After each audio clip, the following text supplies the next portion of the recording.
Vivemos em um mundo onde a onda de terror e desastres tentam roubar a nossa paz, onde o mal sempre está tentando prevalecer. Mas vemos pela palavra de Deus desde o Antigo Testamento que o cuidado de Deus para com aqueles que o temem e o buscam é muito real e permanente. Fique atento a mais um programa Encontro com a Palavra. Aqui apresentamos a palavra de Deus como resposta a todas as mais difíceis questões da vida. Agora com você, Pastor Edson Bruno. Olá, seja muito bem-vindo a mais um Encontro com a Palavra. Para mim é uma alegria muito grande poder estar, mais uma vez, chegando até você para juntos estudarmos a Bíblia Sagrada. No programa de hoje continuaremos a estudar 1 Coríntios, capítulo 9. O assunto do qual Paulo tratou neste capítulo começou no capítulo 8 e foi até o capítulo 10. Às vezes temos a impressão que Paulo iniciou outro assunto, mas na verdade existe um tema central que liga estes 3 capítulos. Este tema está resumido no versículo 24 do capítulo 10, que diz assim: ninguém deve buscar o seu próprio bem, mas sim o dos outros. Este versículo pode ser mal compreendido ou aplicado de maneira errada, vocês não acham? Dizem que ganhamos 2 coisas num negócio, dinheiro e experiência, mas parece que em certos negócios nos quais nos envolvemos, só a outra pessoa ganha dinheiro e nós ficamos só com a experiência. Será que é disso que esse versículo está falando? Não. Não é isso que o versículo diz. Este versículo está falando que o centro da nossa vida não deve ser o nosso eu, mas sim os outros. Devemos buscar o bem do próximo e não o nosso próprio bem. O apóstolo Paulo foi acusado de ter o seu centro deslocado. Ele foi acusado de ser excêntrico ou louco. Na verdade, ele deu provas que confirmam esta acusação. Depois que ele conheceu Jesus Cristo na estrada de Damasco, Jesus passou a ser o centro da vida dele. Antes de conhecermos Jesus, todos somos egocêntricos. É claro que você já ouviu falar de autopreservação, não é? Dizem que esta é a primeira lei da civilização e parece que ela justifica o egoísmo das pessoas. Através desse ensino de 1 Coríntios, o apóstolo Paulo mostra que, comparado a outras pessoas, ele era excêntrico. Ele tinha outro centro na sua vida. De acordo com Paulo, todos devemos ser como ele. Tornem-se meus imitadores, como eu sou de Cristo. Foi assim que Paulo concluiu o assunto dos capítulos 8, 9 e 10. Em outras palavras, devemos ser cristocêntricos. Agora vamos brincar um pouco com a palavra outroscêntricos. Este é o ensino principal de Paulo nesses 3 capítulos. Paulo enfatizou bastante os princípios pelos quais a vida deve ser regida. Tudo que fazemos, comemos ou bebemos deve ser para a glória de Deus. Devemos viver de tal forma que jamais sejamos pedra de tropeço para alguém, quer judeu ou gentil. Paulo disse isso no capítulo 10, versículo 33. Também eu procuro agradar a todos de todas as formas, porque não estou procurando meu próprio bem, mas o bem de muitos, para que sejam salvos. Esse é o ponto principal destes 3 capítulos. Tudo que fazemos deve ser para a glória de Deus e para a salvação dos perdidos, porque afinal não buscamos nosso próprio interesse, mas o interesse do próximo. Isso porque Jesus Cristo e nosso irmão devem ocupar o centro da nossa vida. Podemos resumir da seguinte forma o que Paulo está dizendo nesses 3 capítulos. Quando a questão não for preto no branco, quando não for uma questão de certo ou errado, o importante é que o amor prevaleça. Não importa se a pessoa é fraca ou tem a consciência fraca, não devemos buscar nossos próprios interesses, mas o dela. Essas questões cinzas devem ser resolvidas considerando-se a consciência da outra pessoa e não a nossa. O amor por essa pessoa é a base para resolver a questão. Ouça com atenção o texto do capítulo 9. Vocês não sabem que de todos que correm no estádio, apenas um ganha o prêmio? Corram de tal modo que alcancem o prêmio. Todos os que competem nos jogos se submetem a um treinamento rigoroso para obter uma coroa que logo perece. Mas nós o fazemos para ganhar uma coroa que dura para sempre. Sendo assim, não corro como quem corre sem alvo.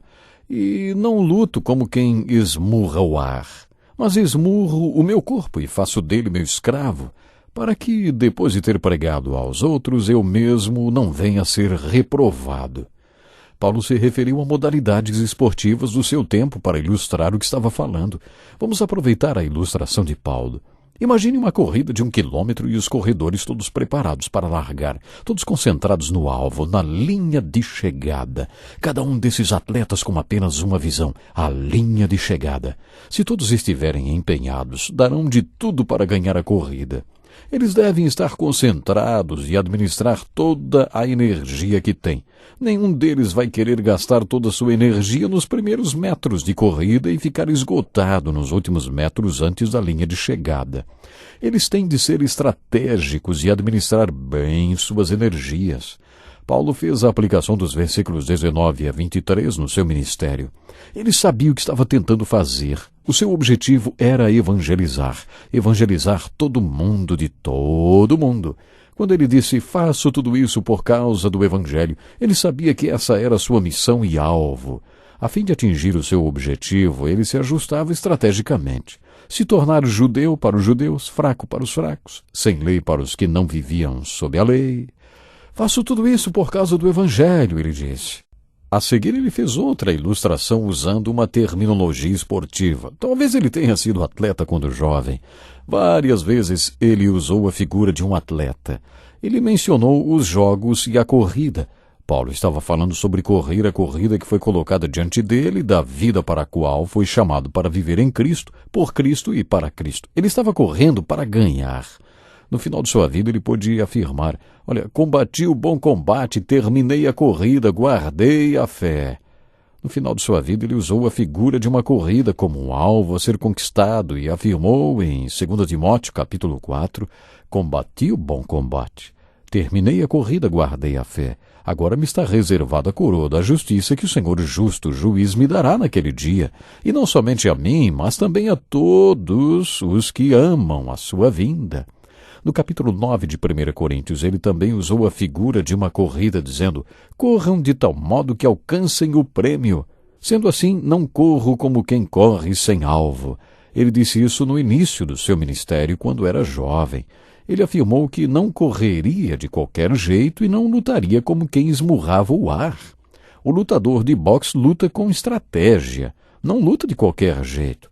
Como já mencionei, um executivo deve estar sempre pronto a responder 5 perguntas, né? O que você está tentando fazer? Qual é o seu objetivo?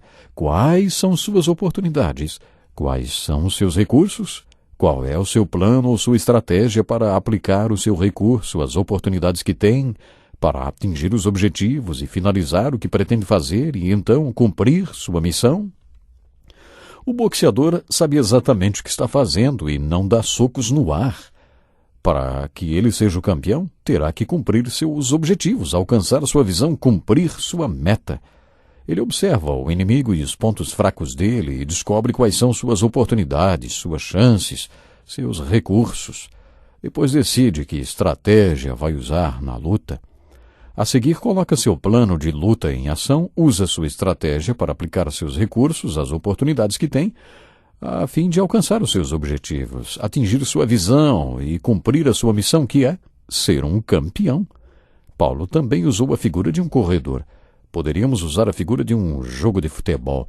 Esse foi o tipo de linguagem que Paulo aplicou à vida cristã e ao seu ministério. Ele disse, Cristo me salvou na estrada de Damasco e me chamou para um ministério, para que este ministério seja implantado e eu cumpra o meu objetivo. Eu preciso pôr em ação um plano de vida para mim. Sei com quais recursos eu posso contar. Sei quais são as minhas possibilidades e os meus objetivos. Este é o plano para a aplicação dos meus recursos, as possibilidades das quais disponho, a fim de cumprir o meu objetivo, que é alcançar vidas para Cristo e cumprir minha missão. Portanto, Paulo deixou claro que tinha um plano. Ele tinha uma estratégia para correr sua corrida. Ele tinha um plano para lutar aquela luta e atingir seus objetivos e cumprir sua missão.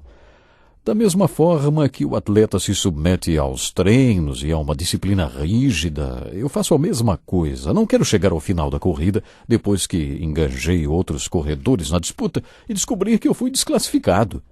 Vocês não acham que essa filosofia de vida e de ministério é maravilhosa? Eu gostaria que as pessoas nos bancos da igreja, que as pessoas que passaram pelo meu ministério e as que pastoreio, usufruíssem desta mesma filosofia de vida e de ministério. Para mim, isso sim é viver uma vida cristã normal, conforme um teólogo se referiu há alguns anos. Esse deve ser o nosso padrão de vida. Foi para isso que fomos salvos e chamados. Infelizmente, poucas pessoas adotam esta filosofia.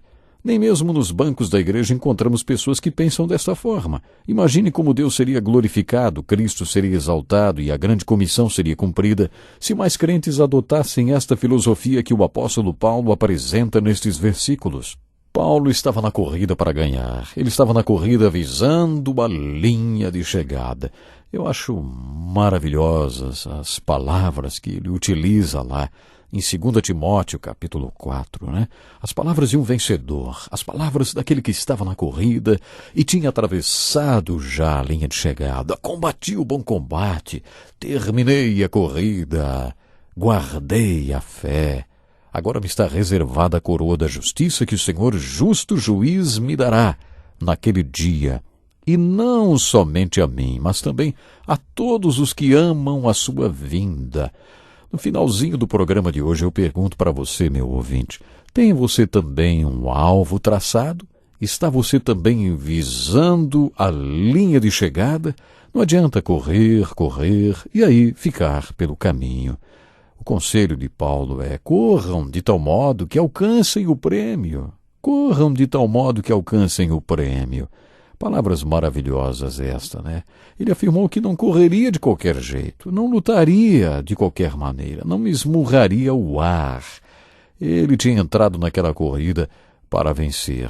Que Deus nos ajude a sermos sempre fiéis a Ele, estarmos prontos para ganharmos, prontos para vencermos. Esta é a grande realidade. Veja que Paulo estava disposto a agradar ao Senhor Jesus Cristo em todas as circunstâncias, nos mínimos detalhes da sua vida. Paulo estava disposto a agradar ao Senhor Jesus Cristo. Ele estava tão disposto a agradar a Jesus que eles consideravam ele um excêntrico, né? Uma pessoa fora de centro. E ele agradava tanto ao Senhor Jesus que ele pôde nos convidar, ele pôde dizer: tornem-se meus imitadores, como eu sou um imitador de Jesus Cristo. Que forma incrível, né, de concluir esse assunto dos capítulos 8, 9 e 10, nos convidando a sermos cristocêntricos. Deus lhe abençoe. Que lição importantíssima. Obrigado, pastor Edson Bruno. Prezado ouvinte, coloque em prática o que você ouviu aqui. Sem dúvida, sua vida será grandemente abençoada.